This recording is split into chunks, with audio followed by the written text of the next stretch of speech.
أما بعد فأعوذ بالله من الشيطان الرجيم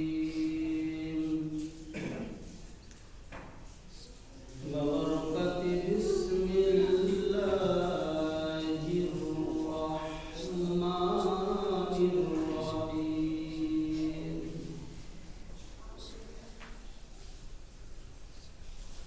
يا أيها الذين آمنوا اتقوا الله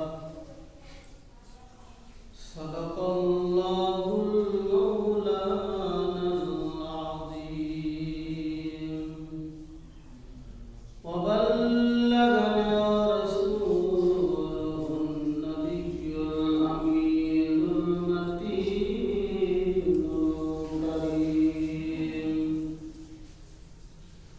ونحن على ذلك لمن الشاهدين والشاكرين والحمد لله رب العالمين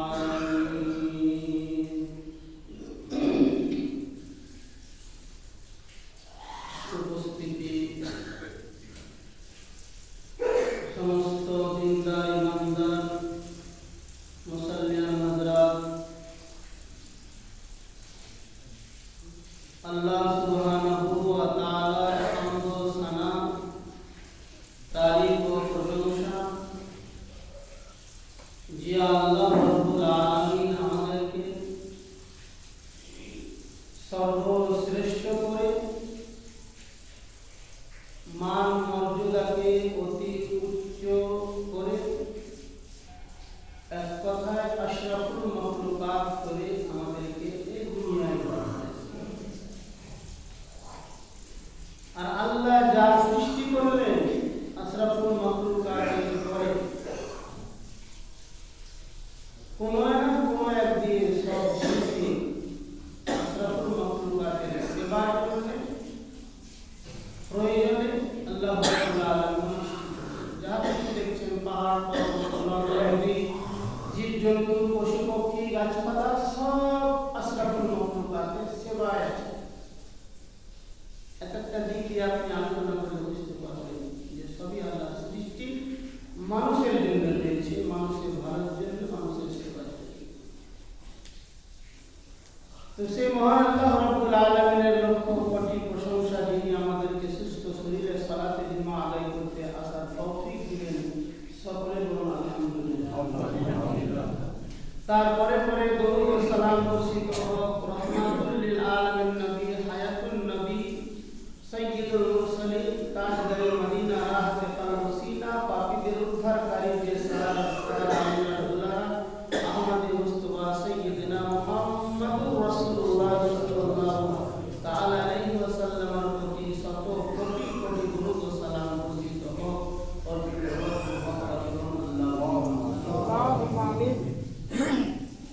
শ্রদ্ধেয় সম্মানিত দিনদার ইমানদার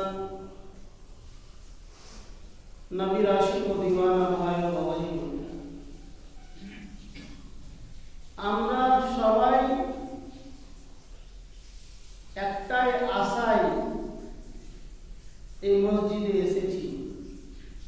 একটা আমাদের উদ্দেশ্য আছে, এমনি এমনি আসেনি।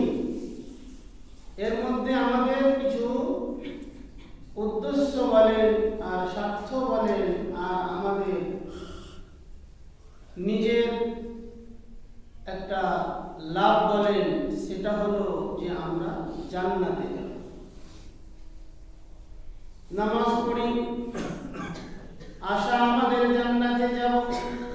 হজ করি, আশা জান্নাতে যাব। কোরআন শরীফ পড়ি, আশা জান্নাতে যাব। জিকির ও আজকার করি, দুরূদ ও সালাম কিয়াম করি, একটাই আশা, যেগুলো করলে আল্লাহ আমাদেরকে জান্নাতে দেবেন। এই জন্য আমরা নিজের কাজ কর্ম ছেড়ে দিয়ে, নিজের ব্যবসা বাণিজ্য ছেড়ে দিয়ে, পবিত্র দিনে জুমার দিনে সবাই মিলে আজকে আমরা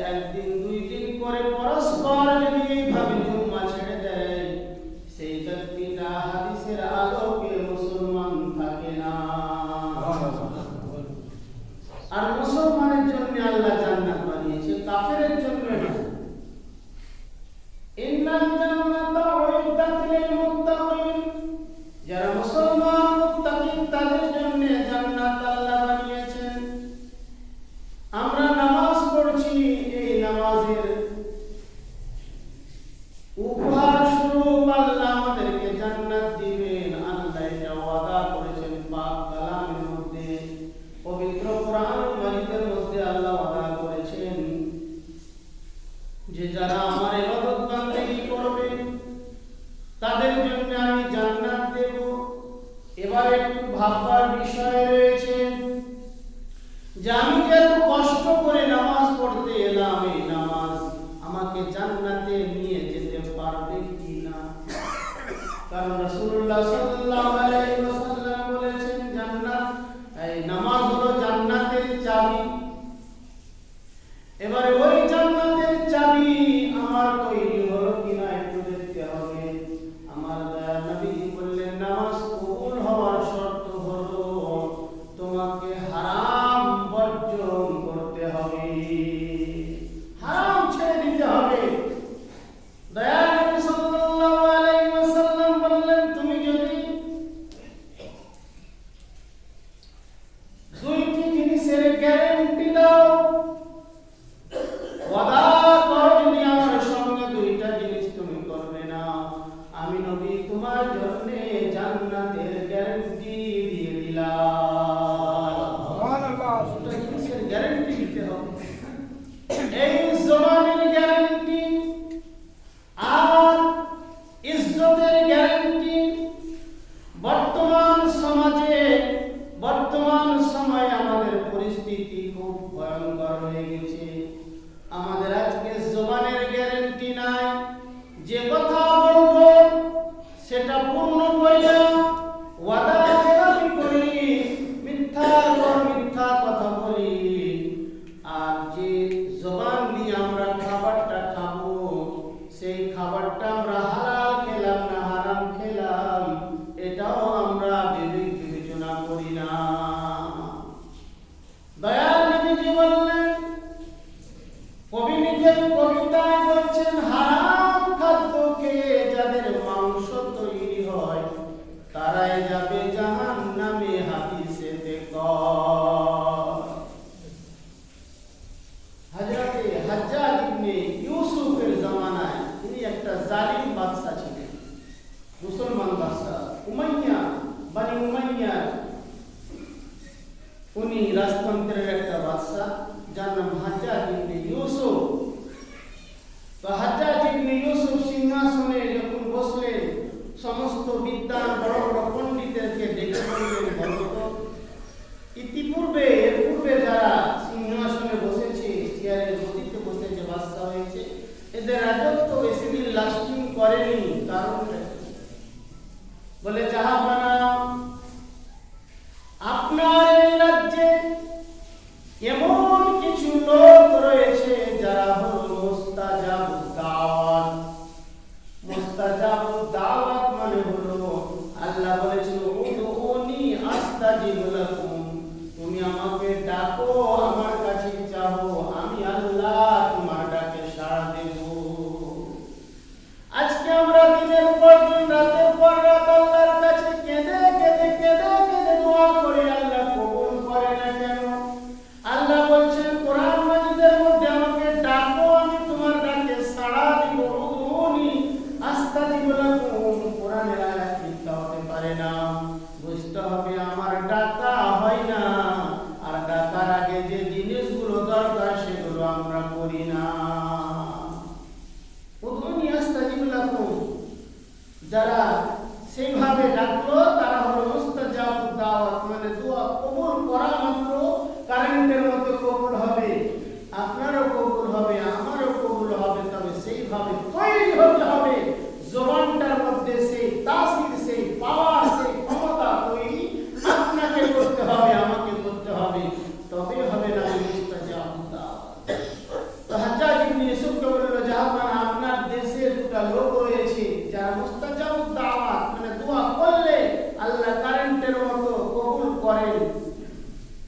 আর মুস্তাজাবুদ দাওয়াত হওয়ার জন্য কোনো শর্ত নাই যে এ হতে পারবে না, হতে পারবে না।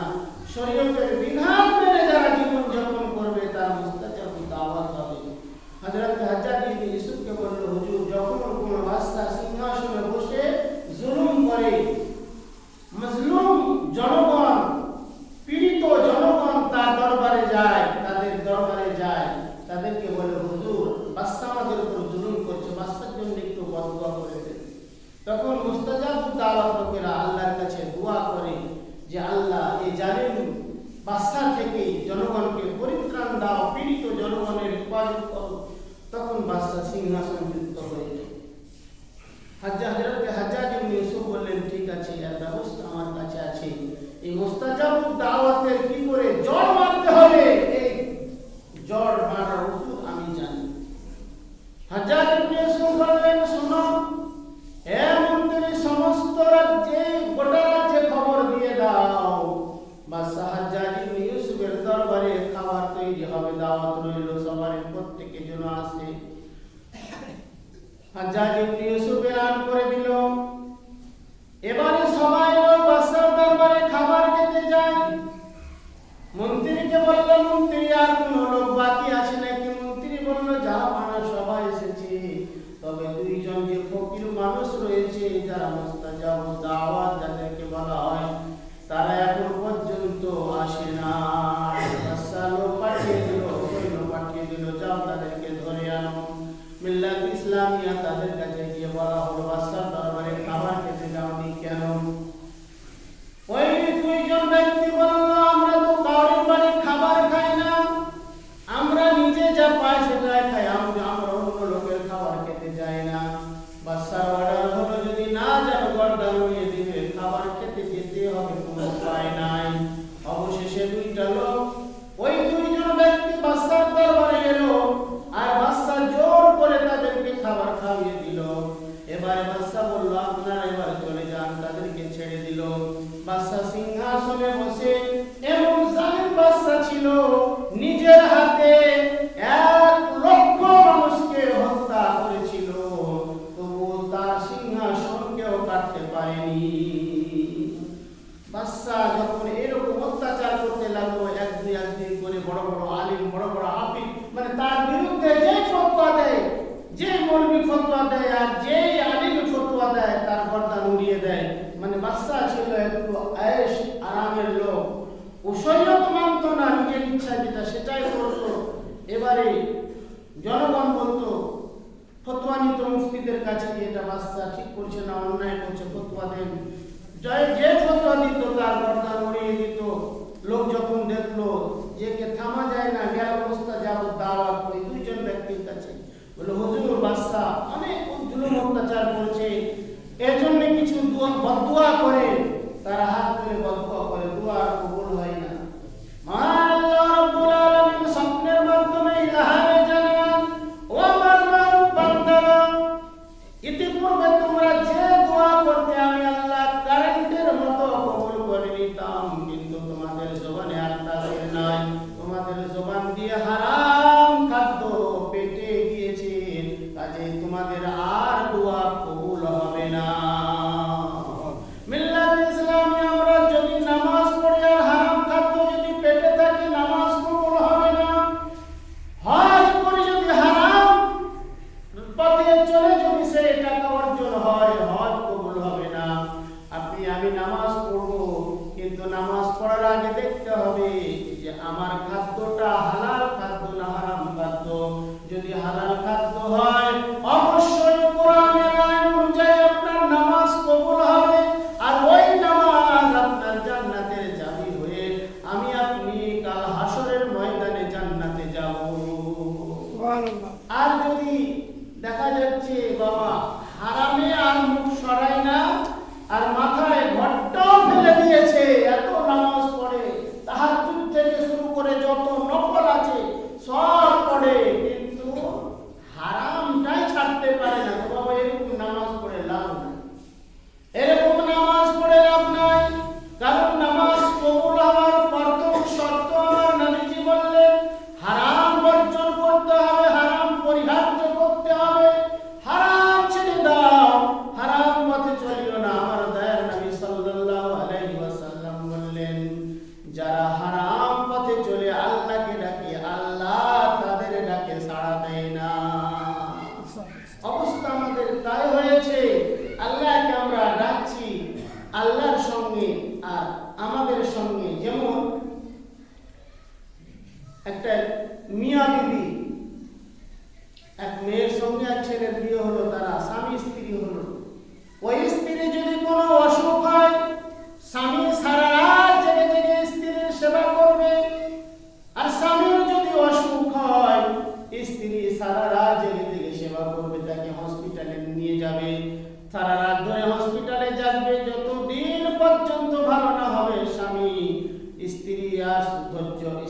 আর কিন্তু শান্তি পাবে না।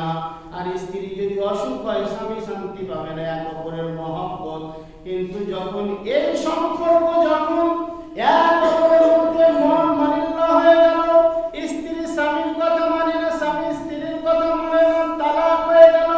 এবার তালাক হয়ে যাওয়া স্ত্রী যদি বলি ভাই তোমার স্ত্রী জরিনা হসপিটালে রয়েছে, বলে জরিনার সঙ্গে আমার তালাক হয়ে গেছে, মরলো কি বাঁচলো আমার দেখার কোনো প্রয়োজন না। অনুরূপভাবে আল্লাহর বিধান যখন আপনি ছেড়ে দিয়েছেন, হারামে ডুবে গেছেন, হারাম থেকে মুখ সরাতে পারেন না, কালো খাসির মতো আপনার অভ্যাস হয়ে গেছে, যেখানে হারাম দেখলেন মুখ গেড়ে দিলেন, আল্লাহ বলবে ওই বান্দার সঙ্গে আমার সম্পর্ক কেটে গেছে। ওই বান্দা বিপদে পড়ুক আর যতই মুসিবতে পড়ুক, যতই আমাকে ডাকুক, আমি তার ডাকে সাড়া দেব না, তার সঙ্গে আমার ওই তালাকের মতো ব্যবস্থা হয়ে গেছে। বুঝতে পারলেন তো? পরিষ্কার কথা। আল্লাহ রাব্বুল আলামিনের সঙ্গে সম্পর্ক থাকবে তবে তো আপনি আল্লাহ আপনার ডাকে সাড়া দিবে, আল্লাহ আপনার মদদ করবে, আল্লাহ আপনাকে সাহায্য করবে। যেমন ওই মিয়া বিবি যতদিন সম্পর্ক ছিল, মিয়া বিবি ছিল, তো মিয়া বিবির জন্য ব্যস্ত, আর বিবি মিয়ার জন্য ব্যস্ত। যখন বিচ্ছেদ হয়ে গেল, আর কোনো না, মরুক আর বাঁচুক, ও হসপিটালে আছে, কলকাতা আছে, ছটফট করছে, দেখতে যাবে না, কারণ তার সঙ্গে সম্পর্ক নাই। অনুরূপভাবে আমরা যতক্ষণ পর্যন্ত নবীর আদর্শকে মেনে চলবো, হালাল পথ থেকে নিজেকে, হারাম পথ থেকে নিজেকে বাঁচিয়ে রাখবো, আল্লাহ বলছেন তাদের হেফাজত আমি করব আর তাদের সাহায্য আমি নিব। ঘটনার মাধ্যমে জানতে পারলেন যে এত বড় মুস্তাজাব দাওয়াত দুজন ব্যক্তি ছিলেন, কিন্তু একদিন হারাম খাদ্য খাওয়ার কারণে তাদের সমস্ত পাওয়ার ক্ষমতা, জবানের তাসির সব শেষ হয়ে গেল, আর আল্লাহ তাদের ডাকে সাড়া দেয় না। আর আমরা দিনের পর দিন হারাম পেটে ভরে ভরে ভরে ভরে, আর মসজিদে এসে যদি নামাজ পড়ি, বাবা ওই নামাজ কি জান্নাতে নিয়ে যাবে? ওই নামাজ কি আমার জান্নাতের চাবি হবে? না ওই নামাজ আল্লাহ কবুল করবে? ব্রাদারে মিল্লাত ইসলামিয়া সুশিক্ষিত সমাজের জ্ঞানী লোক ইশারায় কাফির রয়েছে।